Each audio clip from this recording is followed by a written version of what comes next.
to get there myself is good. Well, okay, there's two things I would like to do then during this tutorial. One of them is we had an outstanding question, namely, what is the solution to the Laplacian equation? And I would like to see if people got that, maybe found it someplace else, maybe some people tried their own means. It is important because, as I was advocating before, if you know the solution to that equation, you've solved all of electrodynamics, okay? So there is a point to be made that we can really understand what that solution is. So I would like to go through that. Maybe you found something, maybe we can discuss something. There's more than one solution. The question is, we discussed it last week, is it depends on boundary conditions, which one applies to your problem. So I think it's worthwhile to go through that. And yes, I would like to go through some actual exercises. And just do these math integrals to see if we can come up with these things. So, if everybody's okay with that, let's just go and try. Now, let's start here with the Laplacian equation. You remember what it is? It would be very good if you did.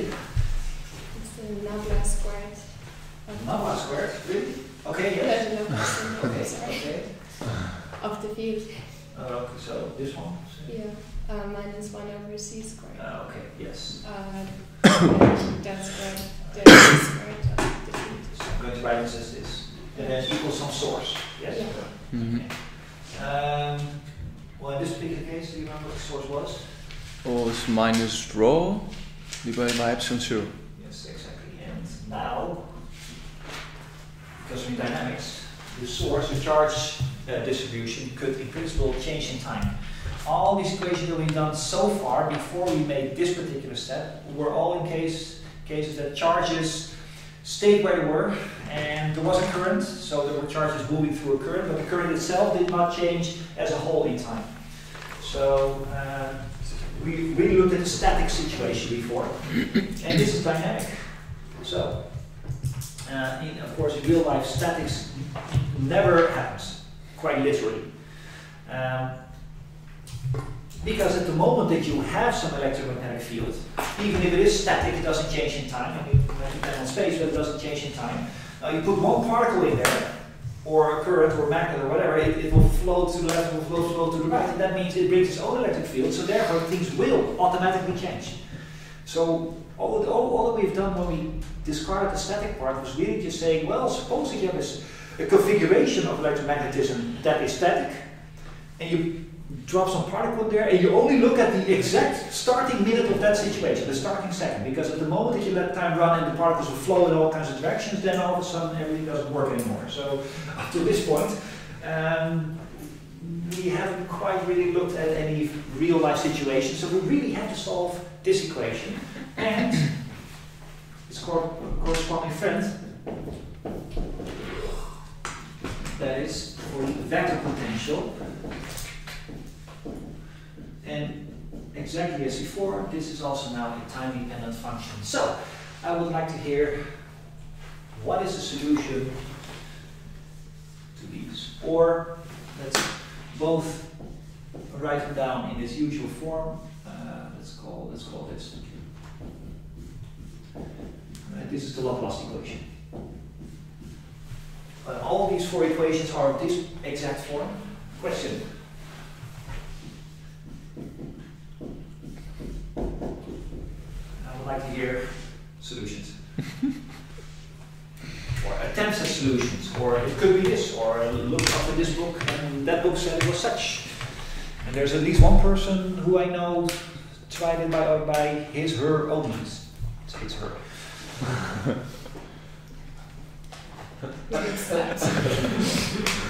I made the mistake in the other group that I said, well, there's one person working on such and she, blah, blah, and then they picked up that there's only one girl in this group, so they knew. I tried to keep things anonymous. Didn't work out. I looked up the solution to the other version, but only when it's equal to 0, so not when it's okay, equal so to what is that, that? and I started from that. Okay. So the general solution is that you usually substitute a function u, which is a function of r and ct. Actually, u is r minus ct, okay, and v is r plus ct. Okay. And yeah, if you would you mind sliding it a little bit? This from a distance. Thank you. This might not be a working marker, but we'll find out. Sure. Always a mystery. Always a mystery. So I wrote it down as a function of x, but of course it could be a function of x, y, and z. Yeah.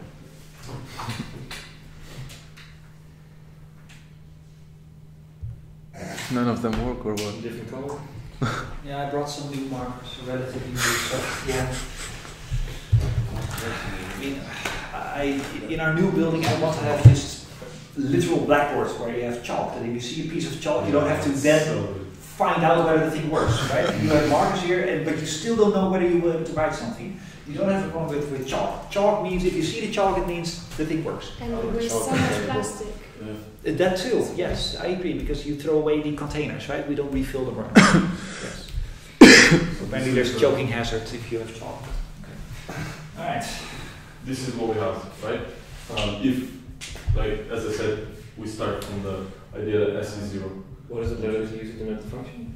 Say again? What is the letter that you use to denote the function itself? Say again? After like the del square, what's the Yeah, it's a double derivative. Well, I know that, but like the one behind that. So of what are you taking the two What is that derivatives? thing? We're not recognizing the symbol. This symbol? No, the the other one, one. the one That beside, one, yeah. It's a y. Ah. Okay. In our case, it would be f. Sorry. Okay, good. I thought it was an eta, but Yeah, so it would No, be it's f in our case. Which is the starting point that we have, right? Because of course you could substitute this with Laplacian if we consider it in the three directions. And then you say that u, this is u, and e is this. And then what you can say is, in this step, I am not 100% sure, but I found it on multiple, from multiple sources. So,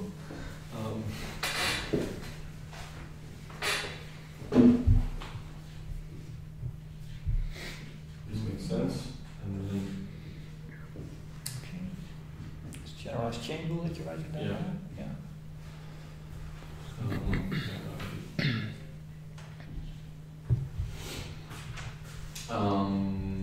Yeah. And then, of course, you can see that these two can be simplified by u and just v. Right?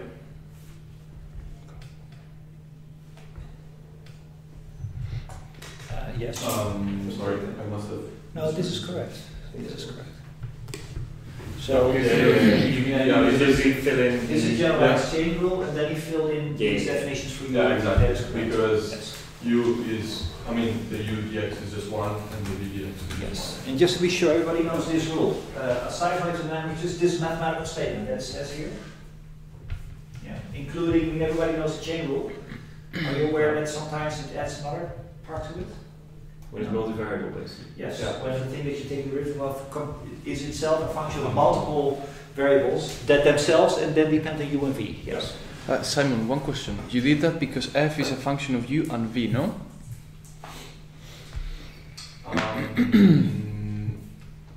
Yeah, it is. Because we can replace the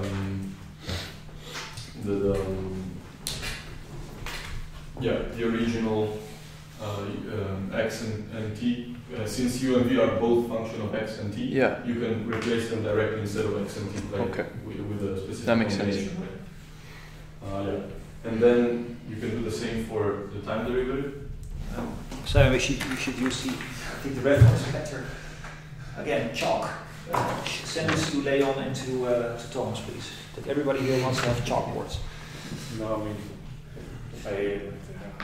Oh no, nobody's going to do that. We promise to do that. And of course, this time we'll get minus c and plus c because one is a minus and one is a plus.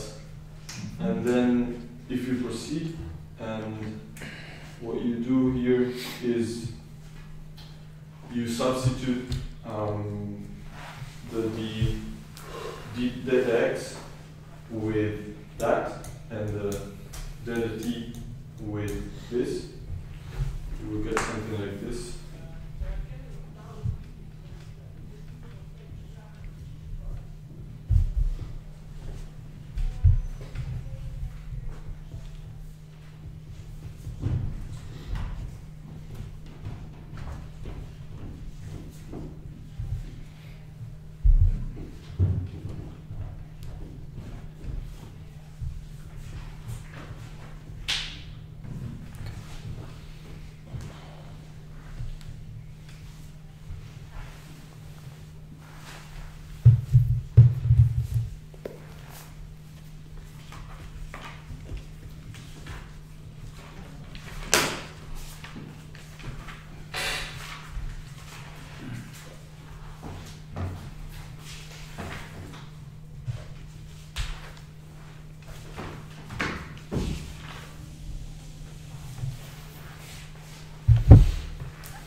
Because what you're doing is you're taking the derivative twice, right? So you apply it once and then you have to apply it again. Okay? And if you just,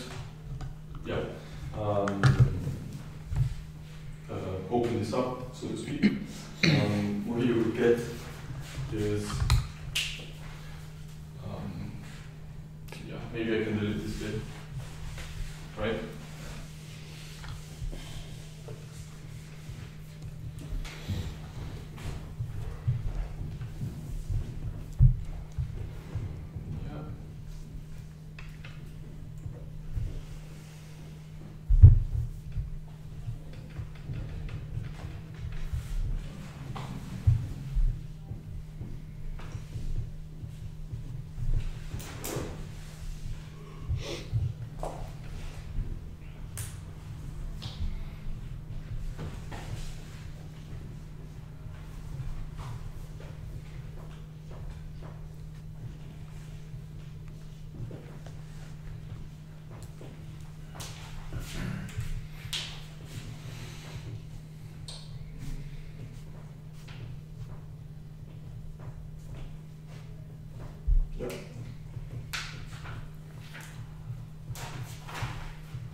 And you can already see that some of them cancel out. This with this, and then this and this. So you're left with this bit and this bit, which of course gives you a 4 equals 0.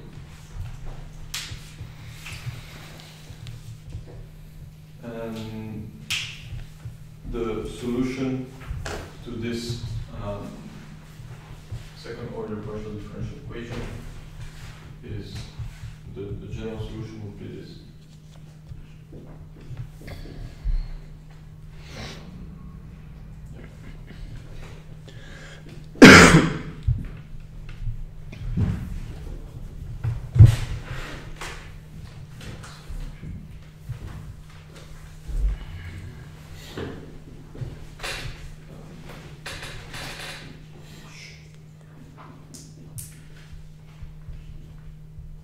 Oh, no, sorry.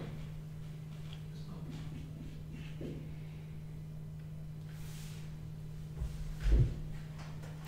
Yeah.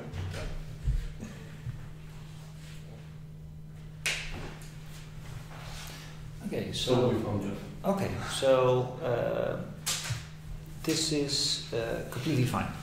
We found something very important here. Found mathematically what the solution is. This, if this were 0, the source, then the solution apparently is given by whatever function g, as long as its dependence on x and t is this particular form. Yeah. Right? So you're only allowed to put x's and t's in this particular combination. And the same thing with h, one with a minus and one with a plus. And any statements on g and h? I mean, assignments derivation doesn't specify anything about g and h itself. It just says, well, there are functions of x and t. In this particular way, should they depend on x and t, but otherwise no comments on g and h. So, is that true? Is it true that g and h, is there any statement to be made about g and h, aside from how they depend on x and t?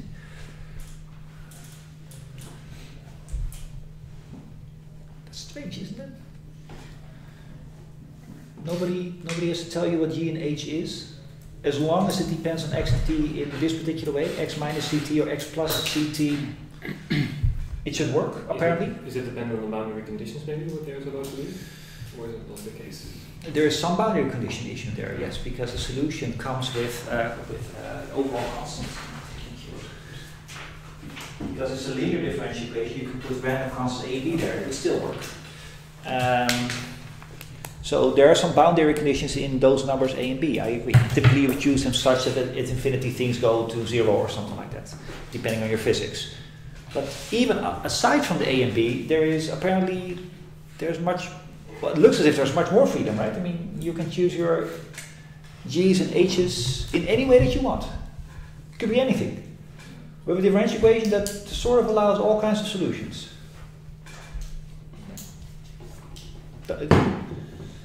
Unless I'm mistaken about what is on the board right now. We have a solution, we have a differential equation, this one. So this is 0, and it says, oh, whatever function is okay. Yeah, but I think also in the book it talks about how, especially when you go into second order partial differential equations, the solution can be really varied. And I think it talks about there are only two conditions that need to be satisfied, and one is that there is no minima or maxima. I think, and one is that the average, the average value of a point is given by, or the value of a point is given by the average value of the points around it. I'm not understanding that part. Well, I do remember seeing something like that in the book as well, but I'm not sure if it was This is like Griffiths. the Laplacian equation. I think it just applies like the variance of this only applies to this three-dimensional space and not the time of it as well per se. I'm not sure if it's a statement. The book that we're talking about is Griffiths. This Griffiths says Yeah, this. Okay. chapter 3 about potential. Okay. It goes into the Laplace equation. Yeah, it says that somehow the solutions are harmonic functions or something like that, but I don't really know what they mean with that. But the second point makes sense, right? Because if there is no maximum or minimum, it starts from talking about just a first order. So just the solution will be a line of a first order differential equation, which says del y dx equals 0, would be a line. And if there are no maximum or minimum, of course, the value of a point is given by the average of the value of the points around. Yes. And then it extends the same reasoning to a surface. It says if there is no maximum minimum, the value of a point is given by the average value of the circle around it. And then it talks about 3 dimension, and that would be the surface of the sphere. I didn't know that argument. That's new for me. Okay. So apparently Griffith says that this is fine. I guess. I don't Okay. know. I didn't see this one from the book. Okay. I'm not sure if Griffiths makes this point. I'm sure that he does somewhere. I cannot imagine that I'm he... not completely sure it applies to this, but it does apply to basically Laplace equations that build up from basically the one-dimensional case to two-dimensional case to three-dimensional case. I'm not really sure how the fact that the time derivative with a negative sign, if that influences the argument at all. I have no idea if that's the case, but if that is, if it doesn't matter, then that might just hold, yeah. You mean if this had been a plus, if life would have been different? Yes, I mean, then I think it would have like completely be analogous with all these examples that we give. Like with the minus sign, I'm not so sure it actually does. No, you probably end up with another I here or something like that to compensate for the missing two derivatives. Right? Twice the derivative will give you an I squared, which is your missing minus sign. So I'm sure you can do it with a plus sign. Okay, well, apparently this is a solution. Now, yes, it is a solution. This is a full solution. I'm just trying to focus your attention to the fact that apparently a partial differential equation this particular one, allows whatever solution. It doesn't say what the function should be, it just says how it should depend on its variables. And that's a statement that is generally true for differential equations. A normal differential equation where the derivatives are only taken with respect to one coordinate specifies a function. The function has to be such and such. It has to be a sine. It has to be a parabola. It has to be a such and such. But if you have multiple derivatives, then you have much more freedom to have solutions that work, right? If there's only one type of derivative that you take, I'm not saying you take one derivative, as in for a derivative I'm saying you could take 15 derivatives, but it's always with respect to the same variable. And that means the solution really has to fulfill that one particular condition. But if you have multiple derivatives that you take, and only their particular sum has to equal something, 0 in this case, you have much more wiggle room, right? It's very much the same as saying, well, suppose you have the equation 3x is 6. Well, there's exactly one way to solve that, right? X is 2 in this case. But if I would say, you know what? 3 times between x plus y equals 6. Whoa, all of a sudden there's a whole range of possible x's and y's, an infinite amount that will still solve that equation. But only if x and y have a particular relationship to each other. That is very much the same thing that is happening here. You now have a differential equation where you're taking the derivative with respect to more than one variable. That means that you're not specifying the solution, you're specifying how the variables within the solution are related to each other. That's what you see happen here. So apparently any function g and any function h solve this differential equation. Again, when this is 0, so I has only solved the is 0 case. All of them solve that equation under the condition that the variables within the functions x and t in this case are related to each other in only this way. So, this is called the wave equation, by the way. And you will find it in many branches of physics. So, okay, good. Now, I found a similar wave equation with the method that I used, but I had other factors in front of the x and the ct part. Oh, there's a different number here and there. No, in my solution, basically. In yours? Okay, sorry, I'm constantly interrupting you. No, I'm sorry. In my solution, if I write it out like Simon did in his last line, I also get an argument which is something like a number times x plus a number times t. So would that be the wave speed or the frequency of the wave? Maybe it would work if we would write this out for a moment. I mean, you're saying the words, but I find it hard to parse without seeing them. So just for everybody, what Simon wrote down here, this one, is indeed the general solution to the, let's be very correct in our choice of words, of the homogeneous wave equation. Homogeneous means no source, equals 0. Oh. So yes, this is the general solution. And I hope, by what I told you a second ago, you understand why it doesn't specify the function, it specifies the relationship between the variables. General solution to the homogeneous wave equation. Good. Okay, fine. Before we move on to Lizzie's question, because I would like to address that in a second.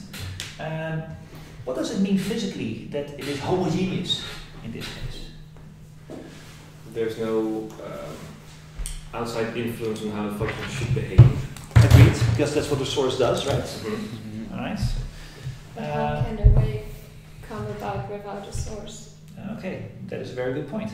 Because what we have here apparently is this equation, if you have homogeneous, put the 0, that's always saying that you put the charges to 0 and you put the currents to 0. Yeah, that doesn't. So that means apparently you will find a scalar potential and a vector potential, and therefore a corresponding electric field and a magnetic field, even in the absence of anything making the electric field and the magnetic field. Apparently nature allows a universe without charges and currents, yet with electromagnetic fields. That's what it says here. The fact that the thing has a solution to begin with, for the homogeneous case, means that electromagnetism exists even in the absence of charges and currents. You find that strange? Yeah. Yes. Okay. Is it just hypothetical or does it happen? Have you never noticed that light can travel through vacuum? Okay. I see. That's Of true. course. You don't need an already existing electromagnetic field or matter to charge or currents to have something that moves, something electromagnetic that moves through space. What we have found here, the fact that this thing has a solution, physically just means that apparently nature allows electromagnetism to travel through vacuum. But you of course have a source, no? The source that it's emitting the electromagnetic waves. Maybe the powers that be created a universe that already had electromagnetic waves. Or by the way, I didn't specify waves. It just said electromagnetism. Maybe the powers that be just created a universe where it came with built-in electromagnetic fields. Mm. There's nothing here that says that it should. The only thing that it says here that it's allowed. And in the main lecture, I will show you a couple of other things based on what's written down now. So there's a very big physical solution that is found here. But yes, of course, in practice, the electromagnetic waves that we are, let's keep saying waves, the electromagnetic field that we're interested in is of course produced by a current. Right? That's typically the object that we're doing. We're solving a little bit about charge here, some current there. What is its resulting electromagnetic field? So in practice, what we're solving with ones where it is inhomogeneous, that it actually has a source. But then still, we have found a very important solution. So even if we're going to exclude this hypothetical electromagnetism that is there, even that was created with the universe itself, then still this solution has use. Because if you're going to be extremely far away from whatever major electromagnetic field, so you wobble the charge amount here or something like that, or you have a current, and you're going to look at that thing from infinitely far away, then infinitely far away, putting this to zero is probably going to be a very good approximation. Yes. So there is a point here. Even in the presence of currents and charges, the homogeneous solution with this is zero has use for us. So that's a very good physical conclusion. Do you see how much you can learn about physics just by doing mathematics? You having done this exercise leads us to these conclusions. God himself could have created a universe with electromagnetism in it without charges and currents. That's what it says. So Liz, you had you had some question about this derivation, and maybe it pays to look at that for a moment. Okay. If you can use support. Maybe there's more in here that we haven't seen, and maybe she's going to show us what that is. Sorry, can I erase it? Yeah.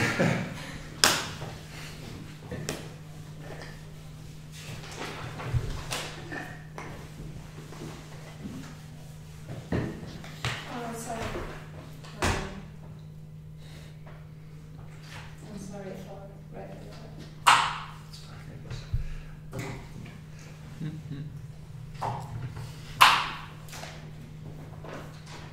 Only the red one works, I think. Did that work? Oh, the red one.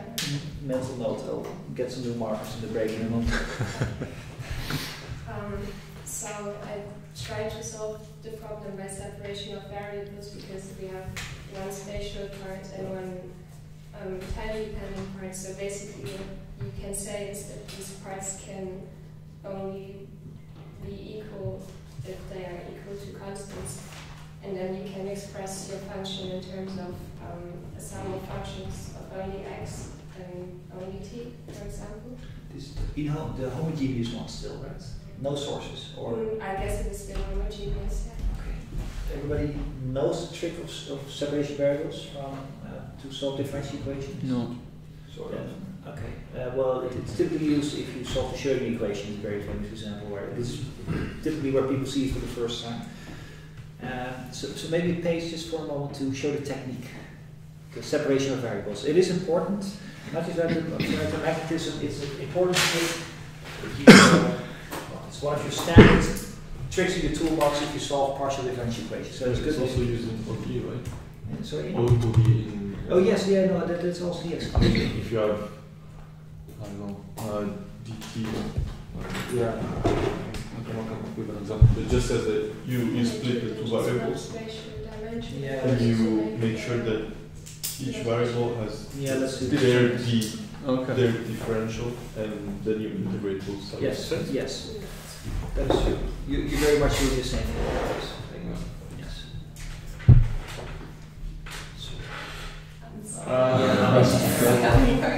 Maybe I have one in mind. Maybe I may have one here. Maybe it's that red one. This doesn't work? Yeah, that one is new. This is your personal. Yeah, I just remember I had them here. Okay, let's remember to give it back to you in a moment. Okay, I'm going to solve the problem now for just one spatial dimension and not three because it makes it a bit less cumbersome, but it will be in the same way. Notably, this is also what Simon did, yes? Yeah. That is a good marker, by the way. It's brand new, it's brand new.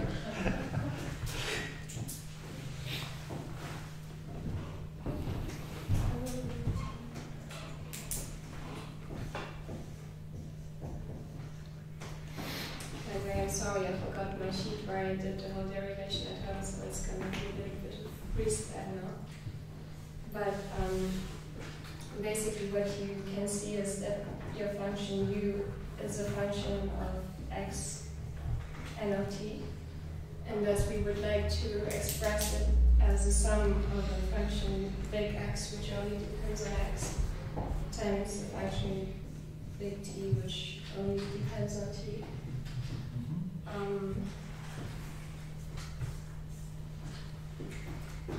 Yeah, so in order to achieve that, you just replace the u here by big X and big T.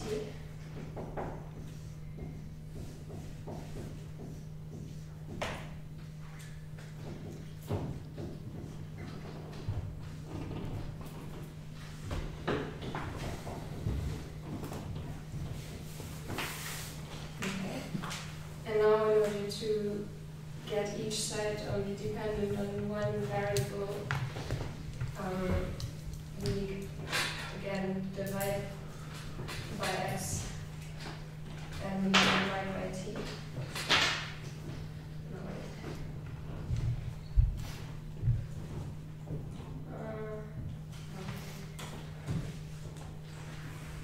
Well, you can see that your derivative on the left-hand side of your equation, you can take the t out of your... new product rule, right? No, you don't need the product rule, that's the whole thing, because the big t, her function big t, is by definition not dependent on x, so it goes in front of the derivative, and the other side as well. Now that is so the t comes out here, Yes. and then The other side, the x goes out, because the x by her definition only depends on x, small x. no, that is true. Right. That's the point I was missing. So now, to make the notation a little bit less cumbersome, we can just note this as x prime prime, because it's just the normal. Basically, it's just a normal standard derivative with respect to x. There's Very good point. The partial derivative is now turned into a normal straight d derivative. Agreed. Yes. Yeah. So now that we have this, we can divide by t and divide by x. So what we then get is x over x equals. Okay. So just to be clear, the trick that she's showing now is general, right? She's applying it to our particular differential equation, but the trick that she's using, the idea that you can write your function as the product of two functions, each depending on only one variable, that is the trick of separation of variables. She's literally separating the part of the function that only depends on x from the part that only depends on t. And then she ends up with, apparently the wave equation can be written as such, under this assumption that the solution is of this form. So she's now literally separated the variables. The x parts are all here and the t parts are all there. And hence the name, right? Separation of variables. Okay, so. And now, since the left-hand side is only a function of x and the right-hand side is only a function of t, we know that these can only be equal if they are constant and if the constants are the same. So using that, you can just set both equations equal to a constant. Can I erase this? Should I wait? Lizzie, I just have one question about when you assume that U can be written as big X times big T, Yeah. I mean, you're gonna come back to that later, or you take that for granted and then you move on? Basically, you take that for granted, and what you do is you restrict yourself to a small set of solutions. Okay, because you yeah. say we only look at the Then you- solutions which can be separated Yeah. like that. Yes. But then in the end, every sum of these solutions is also going to be a solution in every product, right? So you restrict yourself, but then in the end, the limited set of solutions that you get is going to give you an infinite set of solutions. Would that make sense? Yeah, makes sense. It does. It's a linear differential equation. So if you have two solutions, you can add as many of these together if you want. In fact, this is what you do in Fourier analysis. Yes, you have one solution, which is a sine, and the other another solution, cosine. You add as many of them that you want, and you end up with any solution. Yeah. This is what Fourier analysis does for you. So hers, what she's now doing is just really more general form of Fourier analysis. Anyway, moving on. So we can do that just setting everything equal to a constant, so we can say that this x term is equal to minus n squared. I found this derivation in a book, so if you want to, I can give you one later. And then I think, yeah, and then we define that 1 over c squared is going to be a constant just to get rid of that c squared.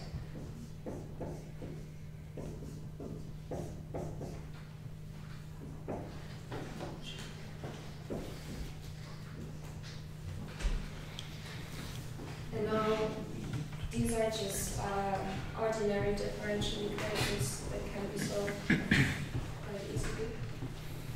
So it's a bit like oscillations, right? Not a bit. It's exactly like it. Yes. Okay. It's the harmonic oscillator, the undamped, undriven harmonic oscillator that you have there. Yeah. On both sides even. So you find a solution that we're going to have something like this.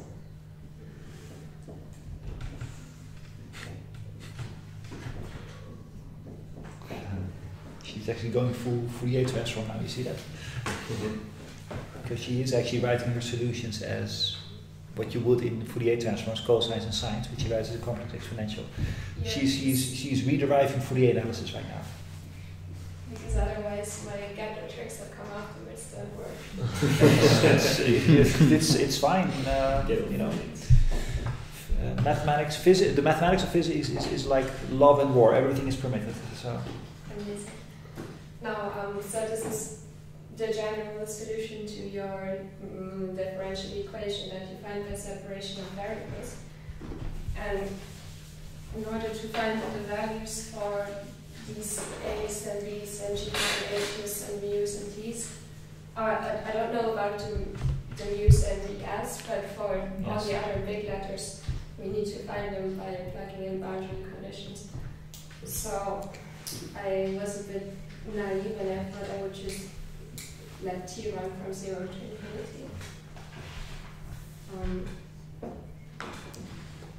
So I'm not sure if what I'm doing now is really correct. I'm parsing what you were saying. You let t run from 0 to infinity. Yeah. What t? The small t, the time variable that we have. Yes, so but you have a solution here. Why are you letting t run in the first place? because I want to put in some boundary conditions that make it look a little bit more like our physical situations to simplify this expression a bit further. Okay. And then I get this, which is just the wave equation with the wave speed and the frequency. Okay, but what you're saying now is you're applying boundary conditions. So Yeah. you want to specify your A, B, G, and H. Yeah, exactly. I want to find out what A, B, and G can be by applying some boundary conditions, just by evaluating some limits and like thinking logically about I understand. what is possible. Now, I mean the A, the B, and the G, and the H, as far as the mathematics is concerned, every number A, B, G, and H will solve the differential equation, right? I guess so. Maybe Well, so. you separate them into separate differential equations, and you solve this one, and you can do it independently from this one, and this one indeed just has its solution with any A and B. That's the integration constant. Okay. So your A and B are completely free to choose here. Okay, so that's just going to be a restriction of the problem later Yes, the A and B here. It Come from depends on the this situation. situation. They're in the situation, yeah. They depend on your physics. Mathematically speaking, every A and B is allowed. The same thing here. This differential equation you have solved independently from this. Yeah. So you found this solution with G and H, and mathematics says, well, these is integration constants. You can take whatever value. So as far as mathematics is concerned, A, B, G, and H are completely free to choose. So the only thing that could determine what A and B and G and H should be is the physics. And this is what we call boundary conditions. What do you want the solution to obey? Say at infinity maybe, or times zero, these sorts of things. Okay, maybe I was expressing myself in a bad way, but what I'm essentially trying to do is getting rid of a few terms here. And then being able to multiply these together to get one formula which gives, again, a solution of time and space together. I understand. You're going to specify by some definitions what these numbers are. Hopefully some of them will drop out. And her original solution to the differential equation was then that you have to multiply back x and t, right? She wrote the solution as x times t. She has found an x, she has found a t, so that means if you multiply them together, that should give you the full solution. Yeah. So, but before she does so, she is attempting to get rid of some of these terms, maybe don't need all of them. That's her plan here. But before we continue though, I do have questions too at this point. Genuine questions, not didactical, have you looked at this? I mean, actual questions. One of them is, why is it that this equation is solved by a complex exponential and this one is solved by a real exponential? That is very strange. Because I forgot to copy the Okay, but there should be i's there, yes? Okay. Should there also be Another C. I see C missing? In the second term, yeah, of T. Yeah. There is a C missing here. Yes. Okay. Because you have to take, no. You have to take two derivatives, yeah, that's right, there should be a C, because two derivatives lead to C squared back should cancel up on it. Yeah, there should be a C in this one. Yes. One C. Okay. No, that's correct. So that was just, but here's a bigger question.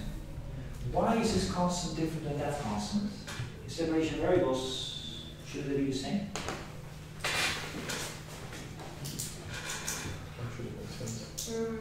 I think you still have the C squared factor there. Oh, yeah. But yeah, Doesn't change my I question, think that's though. the issue. Yeah, it would actually make sense because originally the two left-hand sides were equal to each other. Yes, Mm, the left-hand yeah. side and right-hand side were equal. You said, oh, one of them should equal constant, and the other one should also equal constant. But since they should equal each other, the constant should be the same, right? Well, yeah, but the combinations are different, no? Because you have 1 over c squared, so you don't know what type of constant should come out, so that the combination gives you the other equation. Let's go here. Take that. What she originally did was that she had 1 over x prime primed equals 1 over c squared t primed primed over t. Yeah. That's what she had, right? And there she got these two from. And then she made the point, well, if this is a constant, then this must also be a constant. Obviously, they're the same constant because of the equality sign. So apparently she called this constant, she called minus L squared. So she got 1 over x prime primed equals minus L squared. That's this equation. But then 1 over c squared t prime t should also be minus L squared. Right? But still, I guess it's a second derivative, right? So if you look at the actual function, there might be some constant term or some linear term added to it later on, which cancels it out and it would just drop out in the second derivative. No, I don't understand. I don't. You might be right, but I'm just not understanding it. But the fact is that you're not looking at the function when you write those two equations. You're looking still at the two derivatives. So the two derivatives should equal each other in a sense. And the function, then you get it later. But what you're writing in those two equations are the two derivatives. Yeah. So I think this logic is very solid. yeah. I think it should be minus L squared. It's fine. I mean, we just have to replace this by L. Let me put it this way. If you would have said, as you do here, oh, but this is minus mu squared, okay, but that means that this is not equal to each other anymore. Because then you're saying, oh, this is minus L squared, this is minus mu squared. Yeah, I see the issue. Yes. but I don't really know right now why they define it as such. I have no idea either, but I propose to follow our own logic. I think this is very solid. All right. So I propose to write this as L. So I have no idea what you reference, why did it this way, but... Yeah, because in fact they split it up for the three spatial coordinates and they gave a different parameter to each spatial coordinate and each time coordinate. Okay. Okay. That's a different story altogether, because if you remember, she specified only one spatial direction. In real life, you would have had two more equations. You would have had y prime prime over y equals something and z prime prime over z equals something. And then there's multiple constants that could be added together in such a way. Yeah. No, you're right. Okay. This would have been true. And the only thing you would have known from the separation of variables, because then this one would have had 1 over y prime prime, plus 1 over z prime prime. Yeah. That this constant, that constant, that constant, they should together be that one. Yes. And it makes more sense for the steps that come later if this is not the same number. So Yeah. so. Okay, but I'm following a priori. As in, Okay. I get from this. I get that this should be. I see no other choices. Okay, so shall we just continue with this? Yeah, but I'm pretty sure things will come out okay anyway.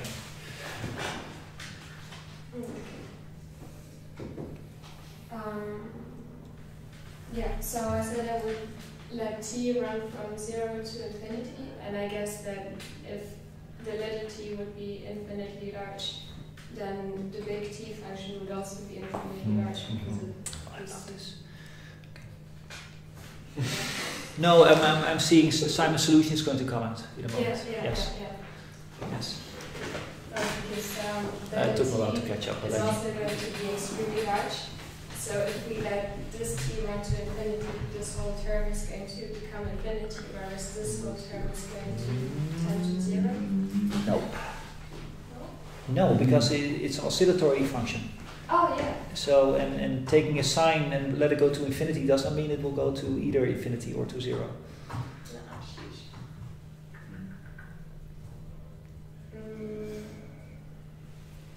Yeah, okay. That's maybe because I forgot to copy the ice. It Oh. worked out before. Yes. Okay, that was probably the reason.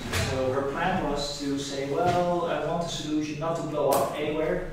So I don't have the solution itself goes to infinity.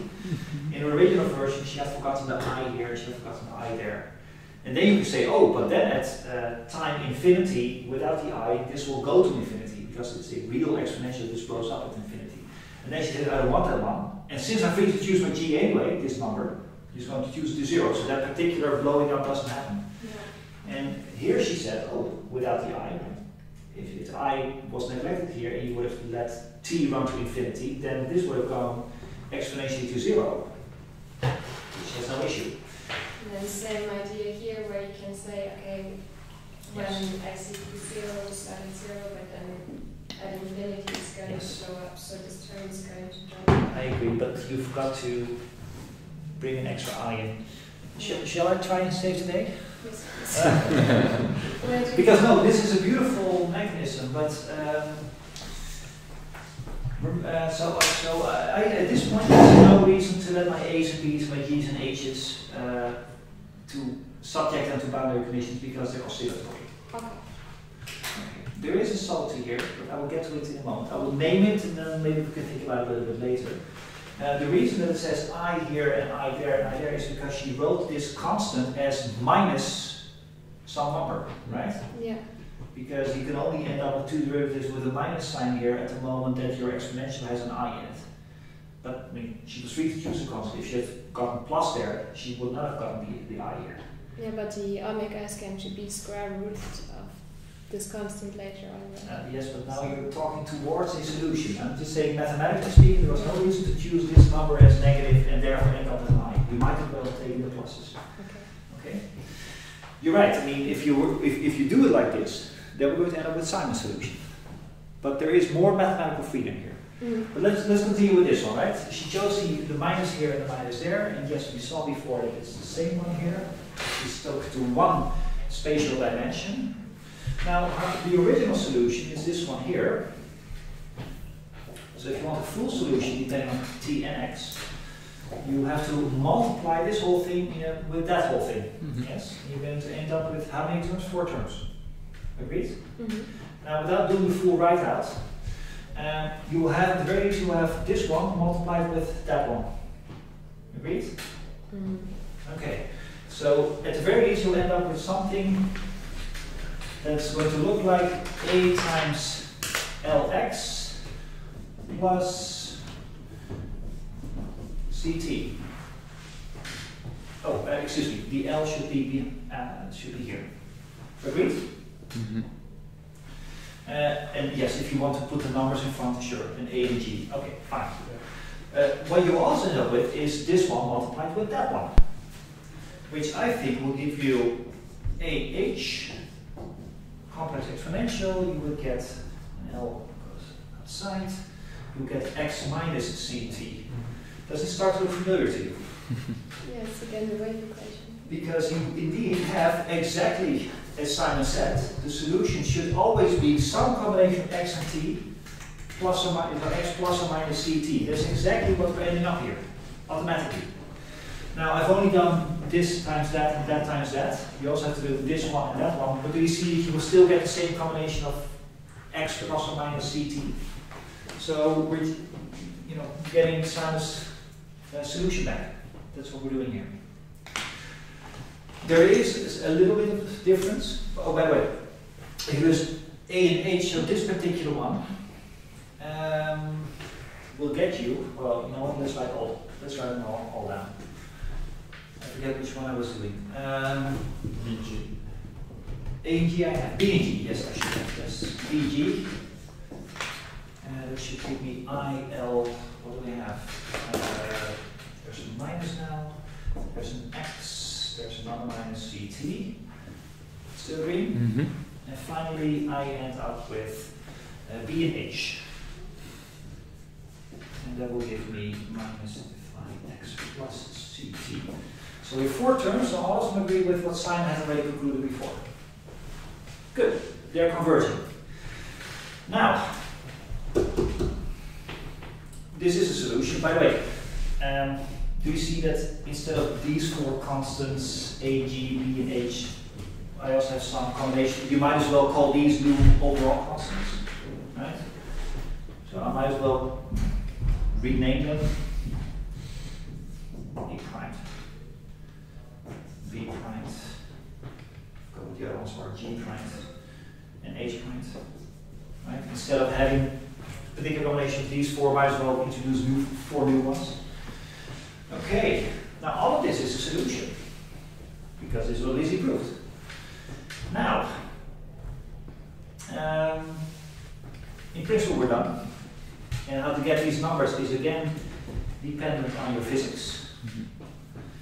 And we can do a little bit better. One boundary condition that you could use, you don't have to, but typically what you would use is, well, not lazy is that you say, well, at infinity they should go to 0 or something like that. That doesn't happen because there's only each, yes? Yeah. So that trick unfortunately doesn't happen. But there's another thing that the solution should be subject to, or typically you would have that in physics. The solution should be real. It should be a real solution. Oh. Not complex. And she wrote it as a sum of 4 complexities. So generally speaking, this whole thing is going to be some big complex function. It's correct, but it's maybe not what you want, because ultimately you want something that will give you an electric field. Electric fields are not complex. I think there's something you can do here. Yes. If you look at the body limit terms the 2 terms in the exponent have x plus ct, right? Yes. One comes with I and one comes with minus I. So if you combine them in the right way, you can get sine and cosine. Exactly. Because you might remember that E times y is equal, well, yeah, let's look at this. This is cosine y plus I sine y, right? You know this trick. All right. But it also means from this you can immediately conclude that if you have this,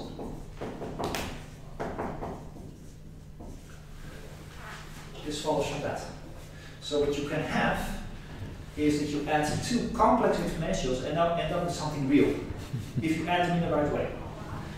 And you can also prove from this equation that 1 over 2i over this one is, gives you this. This is also true. So apparently you can also add two complex exponentials and then end up with something real, but now the real thing is a sign. Now Nelson's idea was this. If it is indeed possible to add complex exponentials such that the outcome is still real, maybe we could do the same thing here. Because look, Nelson mentioned, look, there is a complex exponential with a y, and here's the same complex exponential with a minus y. So you can make this one and this one, you can add them together to make a cosine, a real function. How do you have to choose your a and h prime to make sure that these two together resemble a cosine? They have to be equal? They have to be equal. Because you have to add the plus exponential minus to in equal amounts, right? So apparently, if you want this to be real, at the very least you have to be sure that a prime and h prime are the same number. But they could also be like the same but then have opposite signs, right? They get the magnitude the same as one is possible. No, they really have to be, yes. Now, we can play the same game here. You have a minus thingy and a plus thingy, a plus thingy and a minus the same thingy. Two complex numbers. You can make that come out real as well. Now you have to choose your b prime and b prime to make that happen. Same trick, right? So if you choose a prime and h prime to be the same number and b prime and g prime to be the same number, and this is it's getting a little messy, but I hope you still see what I'm doing. Gives you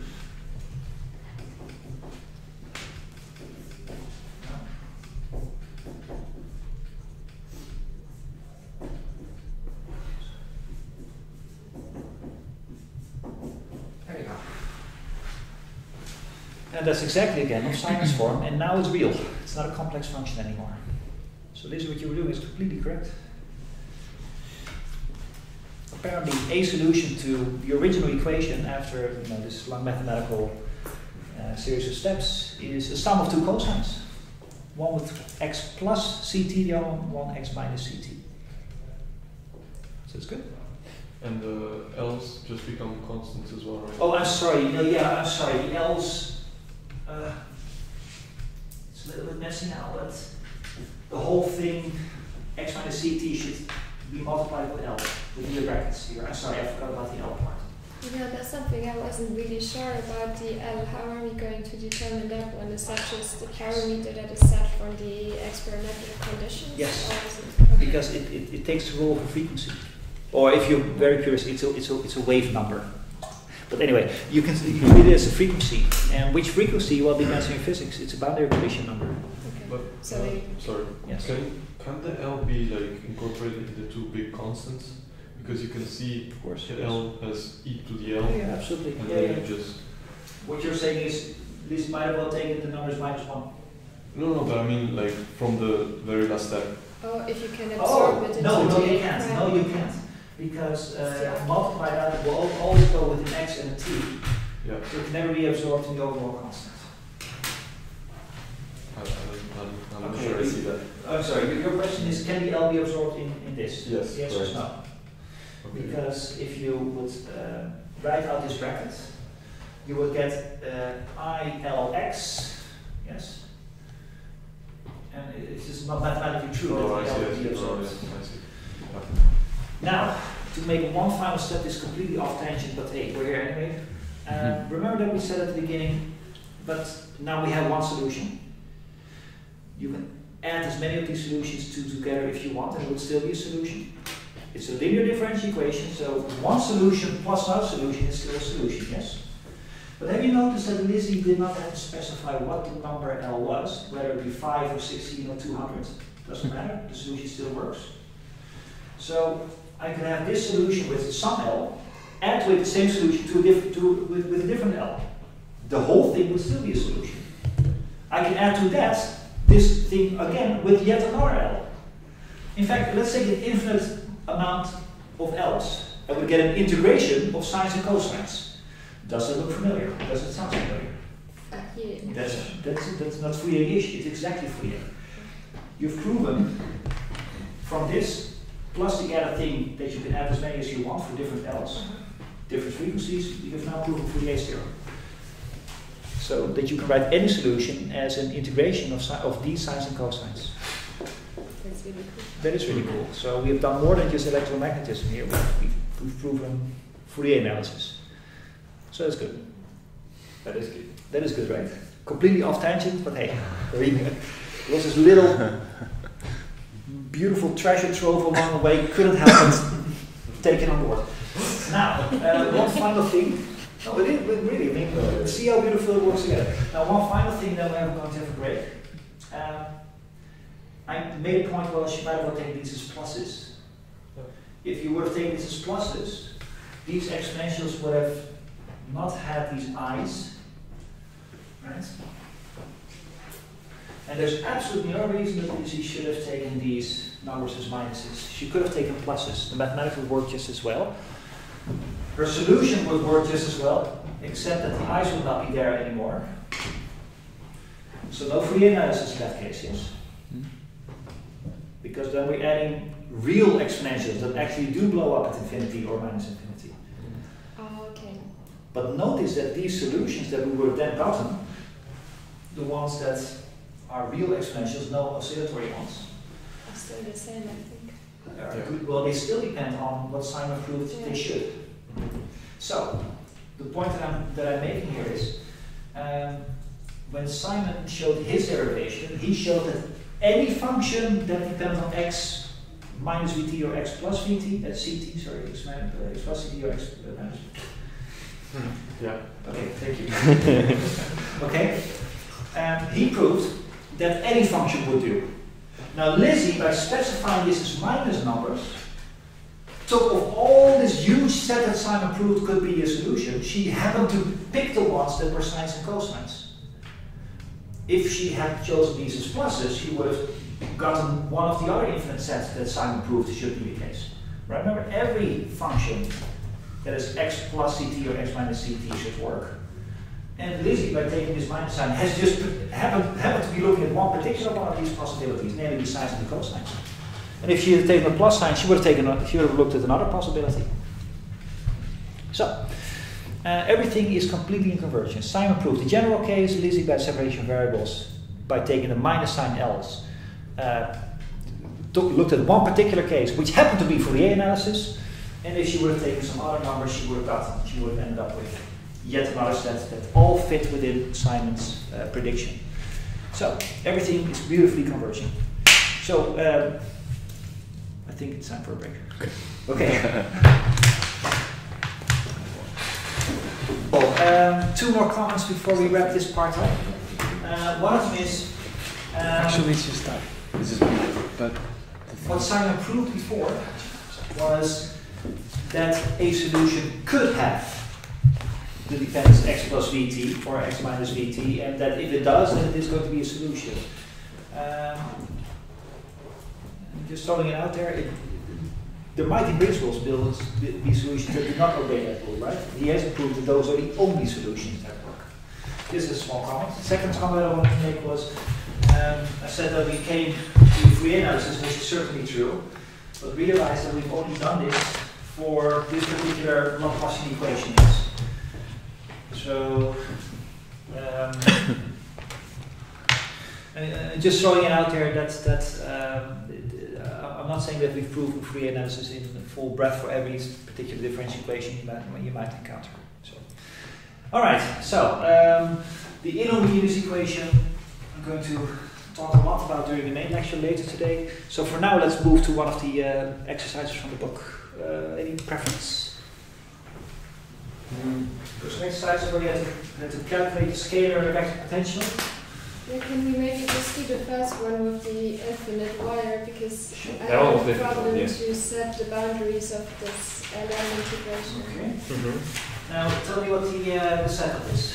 It's just a second. Exercise. Is it 2.22. Well, to find the potential distance S from an infinitely long straight wire that carries a uniform charge lambda. Alright, so it's an exercise we had already done before, right? But now, then we did it directly from Maxwell's equations, from Coulomb's law, and we're now going to do it from the scalar potential. Okay. So, well, it's our old friend again, the infinitely long wire. There's a point S. Alright, let's be immediately clear on things, let's give things names. We're going to put this S on the y-axis and the y itself on the x-axis. You can do this without any loss of generality. So, and the question is, what is the scalar potential at this point, right? So what is... Yes? So, suggestions. How to approach this problem. What equation should the scalar potential solve? Differential equation for scalar potential. There was the Poisson equation? There was the Poisson equation. Not Laplace, right? Because it's a static situation, so it's this. And joy, oh joy, you remember that we already had the general solution for the thing. So we went through pains with delta functions and such to prove what it was. What is this?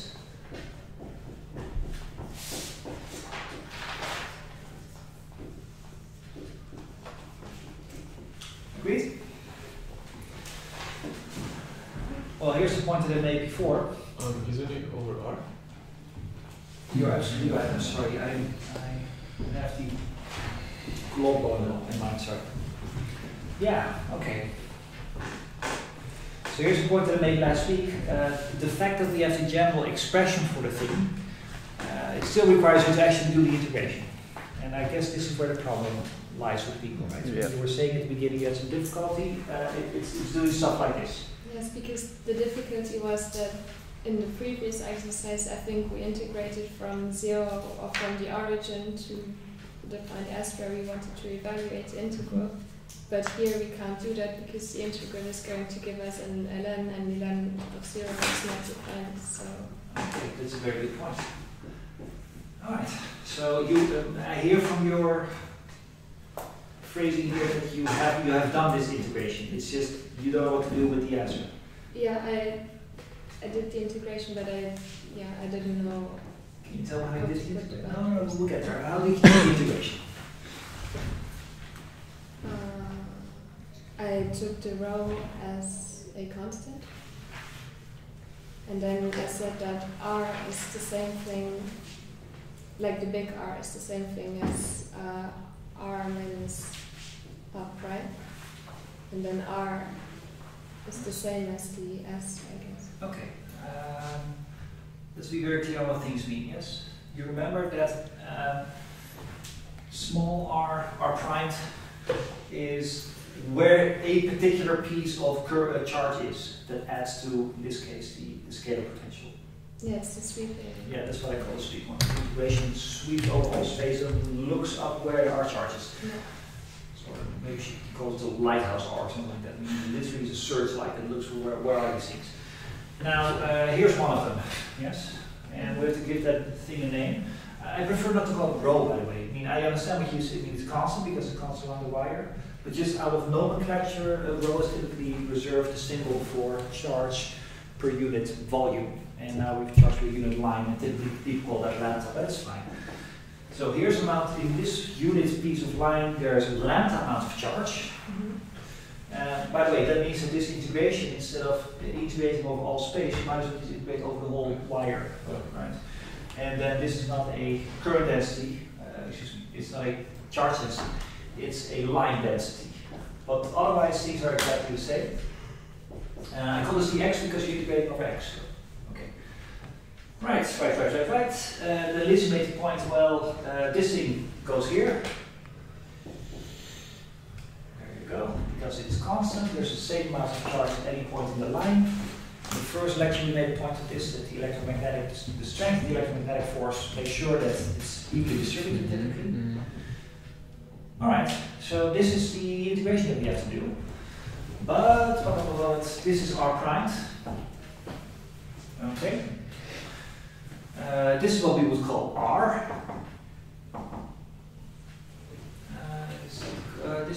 Isn't R prime always Yeah, on yeah, X? you're right. This is Big R. this is big R. Yeah. Okay, good. Yes. And that means we can write down this from Pythagoras theorem here. We can just write down that R is without a vector because we only need this length. That is a good thing about scalar potentials. There we don't have to worry about vectors. There's no vectors in the length. This is one of the reasons why scalar potentials are so nice to work with. The Coulomb one had a vector in it. This one does not. So that's good.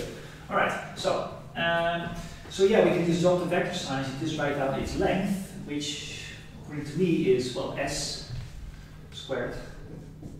And then the other thing is this thing, but let's call it x, because this thing is at location x. Square root. You end up with 4 pi epsilon 0 1 n squared plus x squared dx. And this is the only integration you have to do, from minus infinity to plus infinity, because you have to sweep all over the wire. Isn't it the denominator with the square root? Yeah. You are exactly right, yes. And I'm constantly thinking about the Coulomb law, where the square would have gotten rid of that. All right. I think now we can maybe add like a 2s as an integration constant, and then we can just make it an arc sine.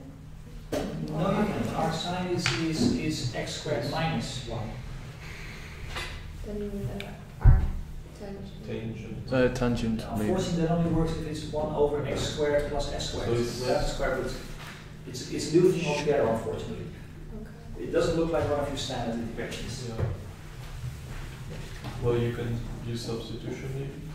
No. What substitution? Because what you usually do is you have sine squared and cos squared. So yeah, because what you say is x is something, and you know that the derivative of the cos is sine and vice versa. So I see a trick Yeah. here. I see a trick. I will give you the answer in a moment, right? This is what these crappy integrals to be. I don't think we should spend too long because this is not where the physics lies. It's just a crappy mathematical step. And here's a trick that I think I'm picking up from you. Let's make this look as if it is as if it is the derivative of an arc sine or an arc cosine. Now, I think it's x squared minus 1. This thing, I think, is an arc sine. And otherwise, it is 1 minus x squared. Yeah, it's the other way around. It's the other 1 way around, minus yeah. x squared. So 1 minus x squared. That's arc sine of x. Mhm. Let's make this thing look like that, okay? Well, you're missing well, this should be a 1. And you're missing a minus, but you know, let's fudge a little.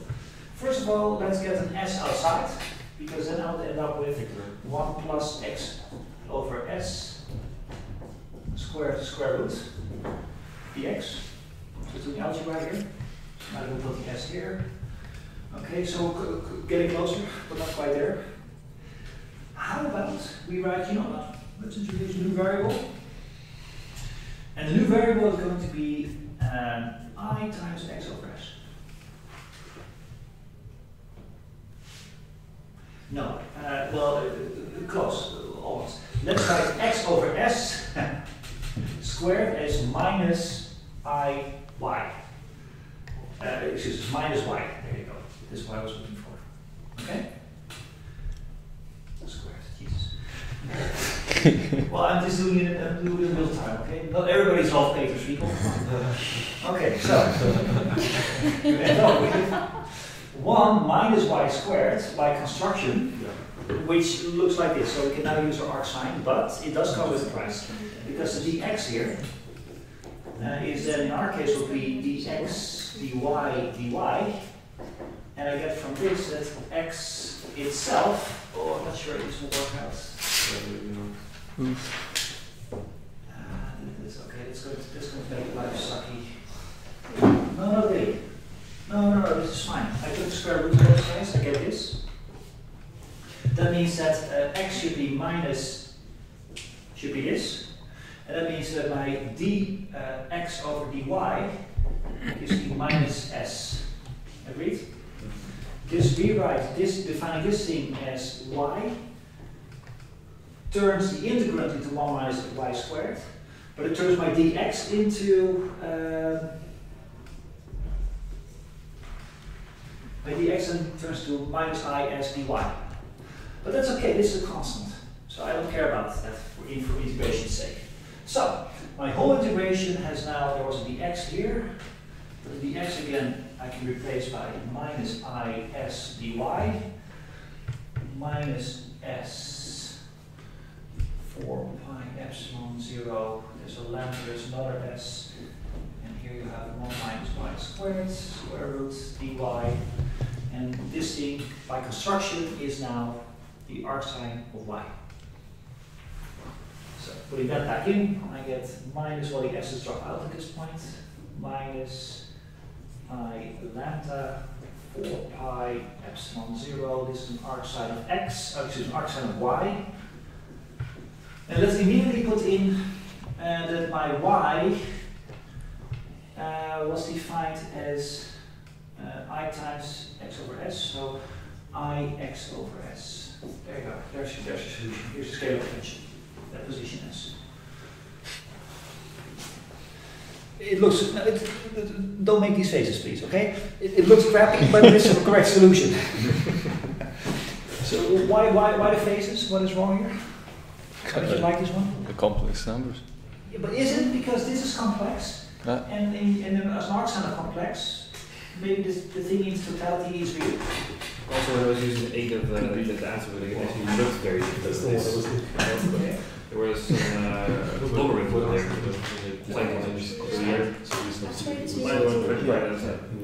Find the potential, or like by just integrating the electric field, and I tried to find the electric field by taking the Gaussian surface of the cylinder around it, and then I made an integration with respect to the angle, and then I could make, because I had a cosine term still in there somewhere, and then I could use Simon's trick that I could use the cosine as the internal derivative of the arctangent, and then it went away immediately.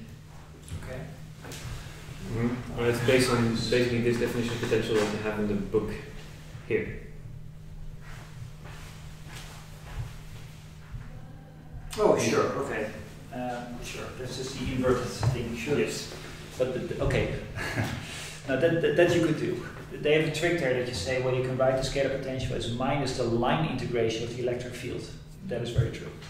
But that assumes that you have already first calculated the electric field. We have, 2 tutorials ago. Mm-hmm. But of course, in practice, they would expect you not to know the electric field. They would expect you to only use the charge density. By the way, this is correct. It's a correct solution. Okay. So there's a couple of things we can do. We can try to turn this into something real. So look up exactly how to define an arcsine and such, and put the I in and see what happens. I'm sure they will cancel out. I'm also sure they will give you a logarithm. That's one. And the second thing is what we can do is, you know what? Let's take it as such. Apparently this is a solution. I don't like the I's, but I expect this to be real. If you take this minus gradient, it should give you an electric field. Now suppose that the electric field that you will get from our crappy expression is indeed the correct electric field that we had before, that we calculated before, then apparently this is correct, right? So, we can do 2 things. We can try to rewrite this in terms of something real, that's just playing around with mathematics, or we can take this thing's minus divergence and see if it gives us the electric field that we were expecting. So. I think the real side looks like a logarithm if you look at it in Wolfram alpha. So what do you have there? I think that the right side, for which the arguments are positive, looks like a logarithm. Yes. I think it would be interesting to actually just try to find the radius. Should we do the gradient of this thing? See if it gives us Yes. Find this expression of logarithm in terms of like weird and complex things. People, I propose that, again, this is a solution, unless I made some stupid algebraic mistake, but I don't think so. Okay? Let's do the following. Let's take this guy's minus gradient, and let's see if that should give us the electric field. Let's see what the electric field is. So, we have this thing now. The electric field apparently is always minus the gradient of this thing. By the way, wouldn't we actually first fill in the interval bound, so? Yes, but I'm going to leave it out first. Okay. I'll tell you for a reason. I'll tell you why in a moment. So, Sure. and what direction will the electric field point? You can immediately tell. Okay, that's good. Parallel or anti-parallel with the charge direction. As in this It's like direction. radially outwards, no? That's true. You can see this for multiple reasons. One of them, as before we saw, well, if you have an infinite wire, then this field will push it that way, that will push it that way, so the Mhm. net will be along that line. That's an argument. You can also see it immediately from here, because this RS is really our y coordinates. And there is an x here, but you have to still put in these boundaries, minus infinity, plus infinity. So this expression, if you would have put in the plus minus infinity for x, would be only s dependent, agreed? So if you would take its x derivative, what would you get from this expression? 0. 0. This thing does not depend on x. There's an x in there, but it's only because we haven't plugged in the boundaries for minus and plus infinity. So this thing does not depend on x. So I know immediately that if I were to take its x derivative in the gradient here, it will give me 0. So there's going to be no electric field in the x direction. Even without this symmetry argument, I can tell from the expression. It also does not depend on z.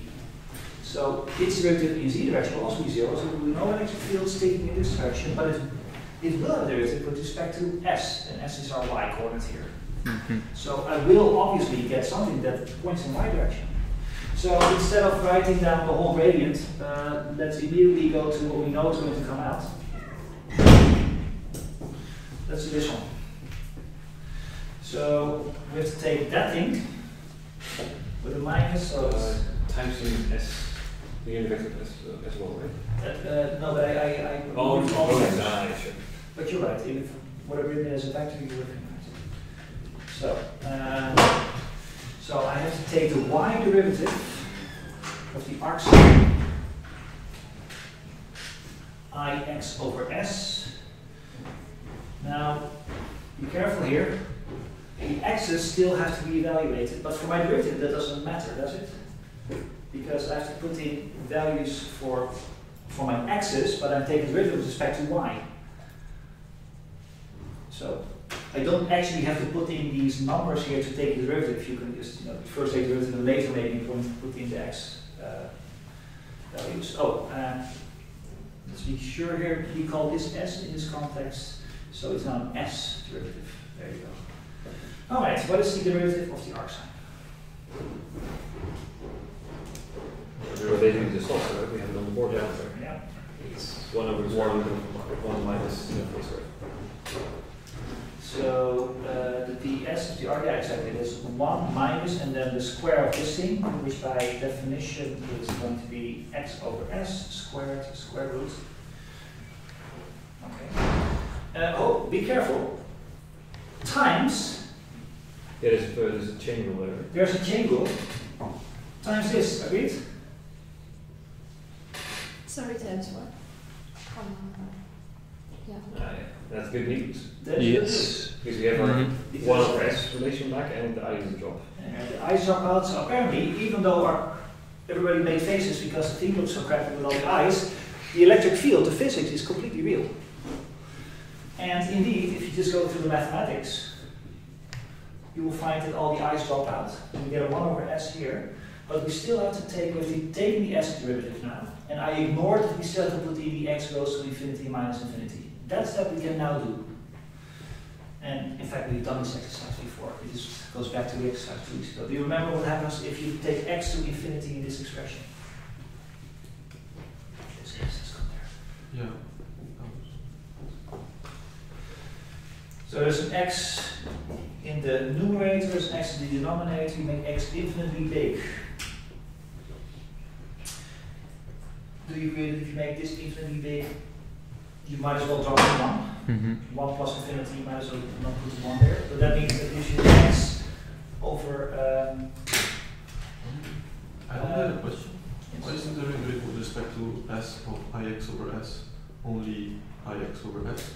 I'm thinking I might have made a mistake here. So from here to here? Yeah, because what you said is that the derivative of the arc sine was that, and then you said, okay, then the derivative of what's inside, so the You're completely right. It should be giving Square. minus x, exactly. And then Yeah, sorry for the messiness. I should have taken the derivative of 1 over s, and its derivative is minus 1 over s squared. So that gives me a minus and an s squared here. When I was looking at the limits in my head, I was thinking, wait a minute, something's going to go wrong. But thank you for pointing that out. Also, there was an I here, and the derivative also gave me another I. That's going to cancel the minus from the derivative. Okay, so this is the expression. Now we're correct. And there's an s squared here. Okay, good. Now, next step. We're going to take x to infinity. That's the exercise in limit taking from calculus. You make this infinitely big, and that means you might as well drop to 1.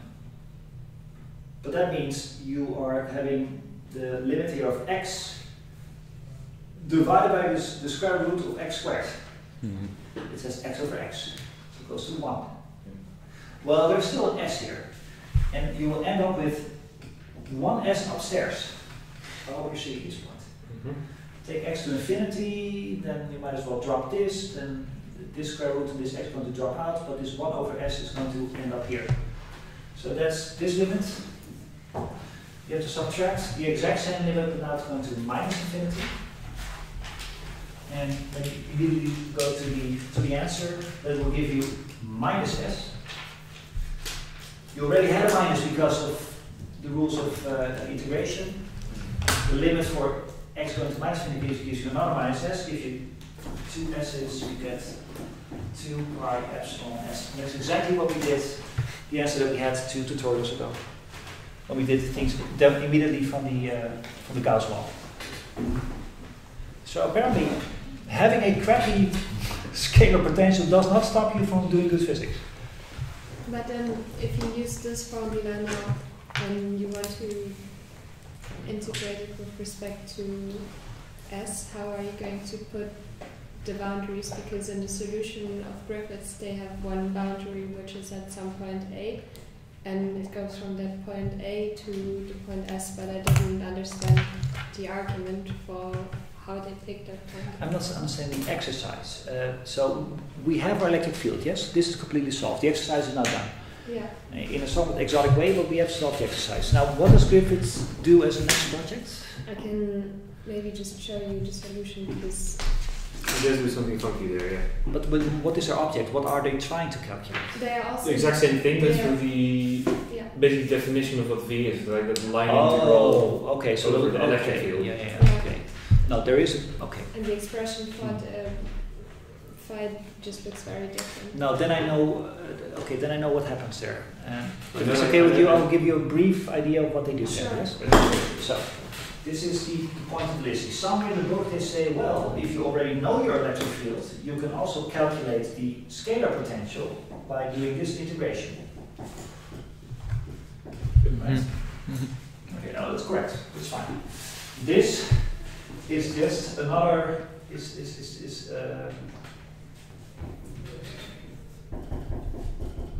these two things are just each other's opposite operation. Now we always work with this one, right? That's what I did. I calculated this thing and then I got my electric field. But in principle, you can also do the other way around. That's what the book then proposes. But this thing requires you to have tool to say what the from 0 to yes. Now in this case, you're not integrating over the wire. You're integrating over where the electric field is. Mm-hmm. So in our exercise, it will be over the y-axis. Yes. But where do you start? Do you start at minus infinity along the y-axis? Do you start at 0? Where do you start? Do you start at minus 4? My logic, I started from 0 because I was thinking that at 0 there would be the origin of the charge, basically. I agree, but the integration here doesn't specify. The fact that I have this thing, which you prove from the Maxwell equation that you can always write, and you invert it to get this expression, just having this thing does not specify these two numbers. That's something you have to add as a user of the equation. Compared to this, just normal calculus, if I ask you to calculate a derivative of a function, there's one unique answer. But if I ask you to calculate the antiderivative, it does not have a unique answer. It has the antiderivative plus random constant. That's this part. And you cannot specify what the numbers are, that's for you to decide, depending on context. Now, what numbers to use here and here? Again, it depends on context, because it will change the value of your phi, yes? Yeah. Okay, now what they do typically is that they say, we're going to pick these constants such that the scalar potential at infinity, spatial infinity, is 0. That's not physics that tells you that, that's your free will is equation. You say, you know what, I'm going to pick my constant such that that works. This is how they pick the numbers. Now, so I'm very sure that this is a project that they do. They choose their constant such that that happens. Well, actually, there's a little additional problem in this case, because the fact that the line is infinitely long makes sure that the field doesn't tend to 0 at infinity, because at infinity you still have the line there, creating an electric field. No. They claim that as a problem This is in the solution manual. You know what, that might actually be the case, because if you go into infinity, you're also having Infinity in that direction. an infinite amount of charges that you're seeing. No, you're right. So it might be, you know what? It might be that you cannot pick these numbers such that it becomes 0 at infinity. That it blows up, whatever you do. But I'm pretty sure that this one also blows up. Well, they just actually make some sort of clever choice of like defining where exactly the potential is defined to be 0 or something. Okay. Yeah, that's And by that method, they do Then I get to an understand. answer. No, okay, that I understand. So, to put things into perspective, this is what we know. You can write it as such. The number that comes out depends on your boundary or the integration bounds, but this has to be supplied by physics. Typically, one chooses the integration bound such that this thing goes to 0 at infinity. That's a choice that people make, okay? Now, there could be cases where things do not automatically go to 0 at infinity. And this is one of those cases, apparently. And I can imagine why. If you're very far away, then you still see an infinite amount of charge somewhere. So apparently what they say is, well, but there is still a mathematical way to make it not become infinite, the scalar potential. Yeah. I think that this is what they're doing. Yes. Sorry, can I ask maybe the statement that they make is, in the case we cannot set the reference point at infinity since the charge itself extends to infinity? Yes. That's exactly that point, that they say the reference point is the point from where your scalar potential is itself 0, is what they're saying. We cannot put that point where scalar potential is 0 at infinity itself, because it isn't. That's the point that they're making. And apparently, I haven't read that part of the book, but apparently they're going to look for, is there another reference point where we can make the thing go to 0? This is what I'm reading now from hearing you talk about that section of the book. Anyway, the only thing for physics of importance for us now is you have freedom to choose these numbers. Just like you would in any antiderivative, you also always have freedom to add random constants. And people typically choose a constant such that the scalar field goes to 0 at infinity. In this particular case, that's not physically possible. At infinity, you're still seeing infinite amount of charge. Maybe at minus infinity you can set 0. No, it's the not same because you will still story. see all this charge in the line. I think in the book they also explain it as using the image of a cone. So the further you go, the cone expands in the same way, so you see more and more charges. Yeah, I see that. Yeah.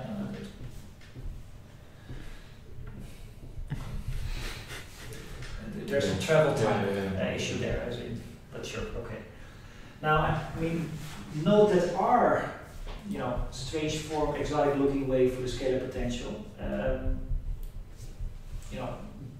does not seem to suffer from a problem that it becomes infinity somewhere.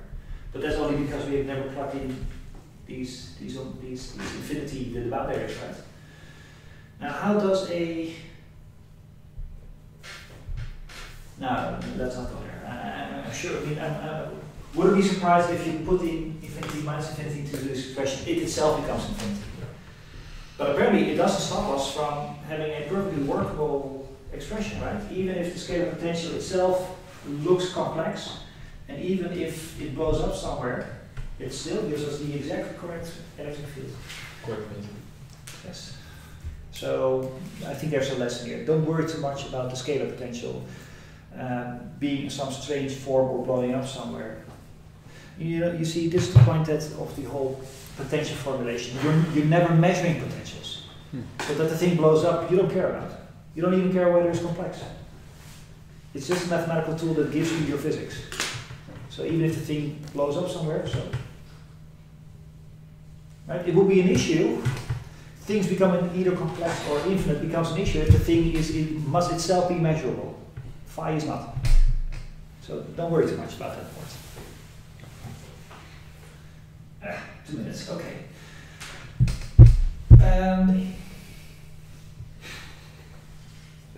Well, there's very little to do in 2 minutes. Okay, then I will see you guys at the lecture in 2.5 hours or so.